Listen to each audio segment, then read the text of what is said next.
मेरे प्यारे विद्यार्थियों, यूपी बोर्ड की हाई स्कूल 2022 की परीक्षा में बैठने वाले सभी विद्यार्थियों के लिए मैं मॉडल पेपर हिंदी का सेकंड पार्ट लेकर आया हूँ। देखिए इसको आप।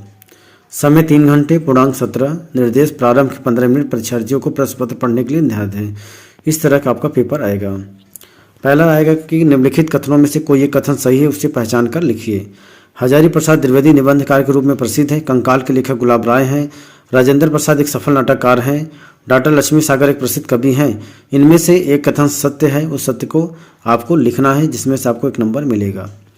निम्नलिखित कृतियों में से किसी एक कृति के लेखक का नाम लिखिए। गबन, इंदुमती, अतीत के चलचित्र, ठलुआ, कलब। ठीक है, इन कृतियों में से किसी एक कृति के लेखक का नाम आपको लिखना है। ठीक है, इसी तरह से पेपर में आएगा।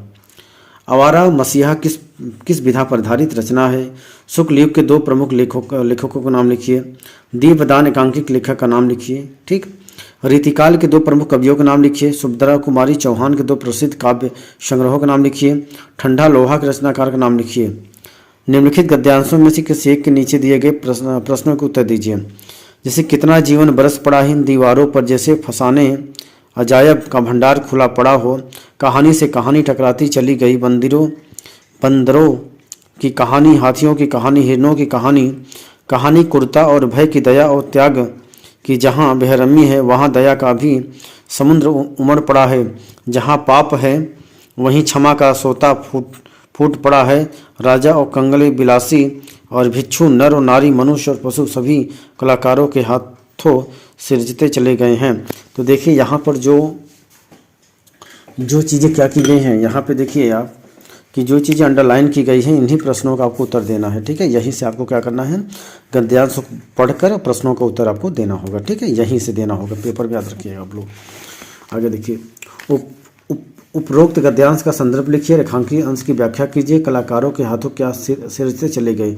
तो यहाँ पे देखिए ना, यही है हमारा, यही देखिए गद्यांश का शीर्षक लिखना है। रेखांकित अंश यही है हमारा। ठीक, आगे देखिए दूसरा। देखिए, इससे मनुष्य का चारित्रिक दोष नहीं है, प्रत्युत इससे मनुष्य के आनंद में भी बाधा पड़ती है। जब भी मनुष्य के हृदय में लगता है पछुआ। यहाँ पे देखिए ना, जब से लेकर योगहीन न हो, ये हमारा क्या है, रेखांकित अंश है। इसी को आपको पढ़कर प्रश्न को उत्तर देना होगा। ठीक है, जैसे उपयुक्त गद्यांश, क्योंकि हमारी ठीक है, ये देखिए हमारे हिंदी का है ना। उपयुक्त गद्यांश का संदर्भ लिखिए, ये आपको पढ़ के पूरा उत्तर देना होगा।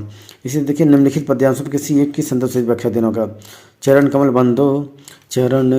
बंदो हरि राई, जाकी कृपा पंगु गिरि लंघे। अंधे को सब कुछ दर्शाई, बहिर सुने गुंग पुनि बोले। रंग चले सिर छत्र धराई, सूरदास स्वामी करुणामय। बार बार बंदो तिहि पाई। तो इस पंक्ति को, इस पद को आपको पढ़कर क्या करना है, इसका व्याख्या करना। पदांशों किसी एक का संदर्भ से व्याख्या करना चाहिए। चाह नहीं मैं सुरबाला के गहनों में गुथा जाऊँ। यहाँ से लेकर यहाँ तक पढ़ के आपको उसका संदर्भ सहित व्याख्या करना होगा। निम्नलिखित लेखकों में से किसी एक लेखक का जीवन परिचय दीजिए। उनकी एक रचना का नाम लिखिए। जयशंकर प्रसाद, डॉक्टर राजेंद्र प्रसाद, रामधारी सिंह। इनको आप याद कर लीजिए, पेपर में आएंगे। ठीक है, आगे देखिए, निम्नलिखित कवियों में से किसी एक कवि का जीवन परिचय लिखिए। माखनलाल चतुर्वेदी, तुलसीदास जी, रस खान। जिसका भी आपको याद करना हो आप याद कर लीजिएगा। ठीक है, आगे देखिए, निम्नलिखित संदर्भों का क्या लिखना है आपको। निम्नलिखित का संदर्भ सहित व्याख्या में अनुवाद कीजिए। जिसके आपको नागरी, बहुकाले, यादव, चिंतन, परम महिलकाएँ, ये सब आपको क्या करना होगा, याद करना होगा। ठीक है, इसे आप अच्छी तरीके से याद कर लीजिए। अथवा ये इसमें से, अथवा मतलब चाहे ये करिए चाहे ये करिए। ठीक है, इस तरह अपनी पाठ्य पुस्तक से कंठस्थ किया हुआ एक श्लोक लिखिए। उसके बाद इस प्रश्न पत्र में ना आया हो। ठीक है, जो ऐसा आपको श्लोक लिखना होगा जिस प्रश्न पत्र में ना आया हो।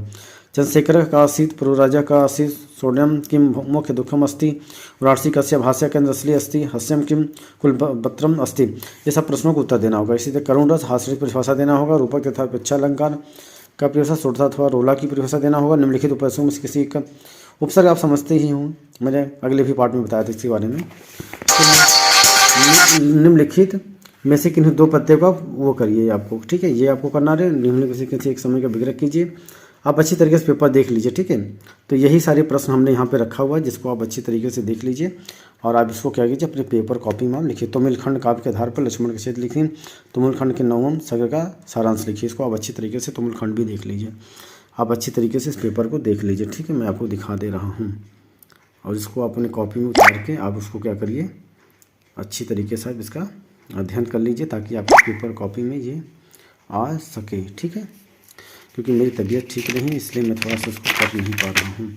फिर भी आप लोगों के लिए मैं ये पेपर भेज दे रहा हूँ। आप थोड़ा सा अच्छी तरीके से अपना इस मॉडल पेपर को अच्छी विधियों से आप लोग क्या करिए, एक बार इसका अध्ययन कर लीजिए, ठीक है। एक बार मैं पुनः इसको भेज दे रहा हूँ, ठीक है। देख लीजिए आप लोग, इसका भी अध्ययन कर लीजिए आप लोग।